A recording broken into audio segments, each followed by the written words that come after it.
क्या कभी ऐसा हुआ है कि कोई डर सपनों के आड़े आ गया हो? आज हम एक ऐसी ही कहानी को समझने जा रहे हैं और जानेंगे एक ऐसे मेथड के बारे में जो एक बहुत गहरे डर से पैदा हुआ और जिसने पता नहीं कितने लोगों के करियर को एक बिल्कुल नई दिशा दी। और ये सवाल हम सबको कहीं ना कहीं कभी ना कभी परेशान जरूर करता है। डर, खास तौर पर करियर से जुड़ा डर, है ना, जो अक्सर हमें आगे बढ़ने ही नहीं देता। बस यही वो एक एहसास है जिसके चारों तरफ आज की हमारी ये पूरी कहानी घूमती है। देखिए, हर कामयाब इंसान के पीछे एक कहानी तो होती ही है। और ईपीएक्स मेथड को बनाने वाली देवस्मिता बसु की कहानी वो एक ऐसे राज से शुरू होती है जिसे उन्होंने 1-2 साल नहीं, पूरे 20 सालों तक दुनिया से छिपा कर रखा था। जरा सोचिए, 20 साल, ये कितना लंबा वक्त होता है। और ये सिर्फ स्टेज पर जाने का डर नहीं था, असल में ये डर था देखे जाने का, जज किए जाने का। एक ऐसा डर जिसे शायद हम में से बहुत से लोग अंदर ही अंदर महसूस करते हैं।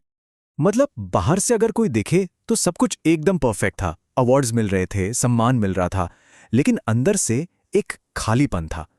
ये जो बाहर की कामयाबी और अंदर की असुरक्षा के बीच की लड़ाई है ना, इससे आज न जाने कितने प्रोफेशनल्स गुजर रहे हैं। लेकिन जैसा कि हर कहानी में होता है, एक टर्निंग पॉइंट आता है। एक ऐसा लम्हा जो इंसान को या तो पूरी तरह से तोड़ देता है या फिर से एक नए सिरे से बना देता है। देवस्मिता की जिंदगी में भी ठीक ऐसा ही एक मोड़ आया। कहते हैं ना कि जब डर को बहुत लंबे समय तक दबाया जाता है तो वो किसी और शक्ल में बाहर आता है। उनके केस में 20 साल का ये दबा हुआ डर 2012 में एक जानलेवा बीमारी बनकर उनके सामने आ खड़ा हुआ। ये मानो शरीर का दिमाग को एक सिग्नल था कि अब बस, बहुत हुआ।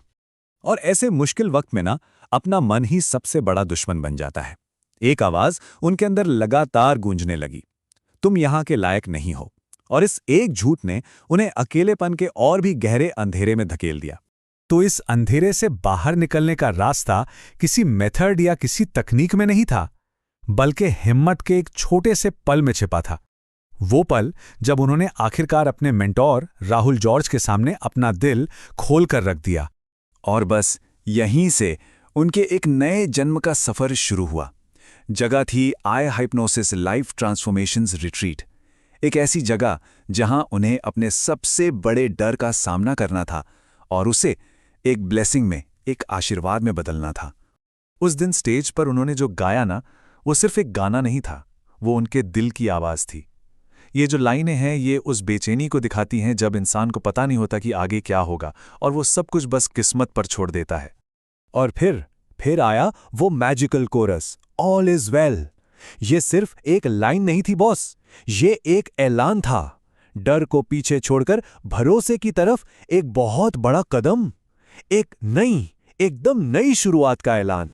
लेकिन ये जो पर्सनल जीत थी ना, ये सिर्फ एक कहानी बनकर नहीं रह गई। देवस्मिता ने अपने इस पूरे अनुभव को एक पावरफुल सिस्टम में बदल दिया। एक ऐसा सिस्टम जिससे दूसरे लोग भी अपने डर पर काबू पा सकें।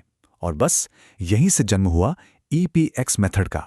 तो सवाल उठता है कि ये ईपीएक्स मेथड आखिर है क्या?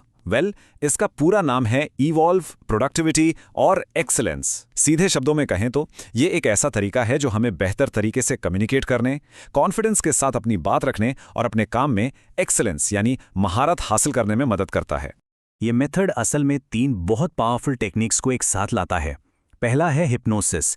ये हमारे सबकॉन्शियस माइंड में यानी अवचेतन मन में गहरे बैठे डरों तक पहुंचने और उन्हें समझने में हेल्प करता है। दूसरा है एनएलपी। ये हमारे सोचने और बोलने के पैटर्न को बदलकर नेगेटिव सोच को पॉजिटिव में बदलता है। और तीसरा है बिहेवियरल मास्टरी, जो ये पक्का करता है कि ये जो सारे बदलाव आए हैं वो हमारी रोज की जिंदगी का हिस्सा बन जाएं, हमेशा के लिए। तो सवाल ये है कि इस मेथड से आखिर मिलता क्या है?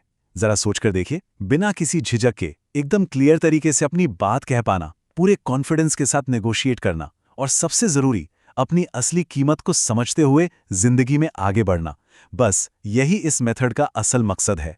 देवस्मिता की ये जो पूरी जर्नी है ना, ये हमें भी कुछ बहुत जरूरी सवालों के बारे में सोचने पे मजबूर करती है।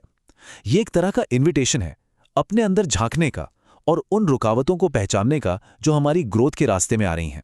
तो चलिए एक पल के लिए रुक कर सोचते हैं, क्या कोई डर है जो हमारे करियर पर हावी हो रहा है? क्या हम खुद को ज़रूरत से ज़्यादा क्रिटिसाइज करके अपनी ही काबिलियत को रोक रहे हैं? क्या कम्युनिकेशन में कोई कमी है जो हमारी तरक्की में रुकावट बन रही है? और मेरे ख्याल से यही इस पूरी कहानी का सबसे खूबसूरत हिस्सा है कि कैसे एक इंसान की पर्सनल जीत दूसरों के लिए भी एक रास्ता बना सकती है, कैसे एक इंसान का संघर्ष हजारों लाखों लोगों का समाधान बन सकता है। तो चलिए इस बातचीत को उसी मंत्र के साथ खत्म करते हैं जिसने सब कुछ बदल कर रख दिया। हमेशा याद रखिए, मुश्किलें चाहे कितनी भी बड़ी क्यों ना हो, होंठ घुमा, सीटी बजा, ऑल इज वेल, क्योंकि हर डर के उस पार एक नई सुबह, एक नई शुरुआत हमेशा इंतजार करती है।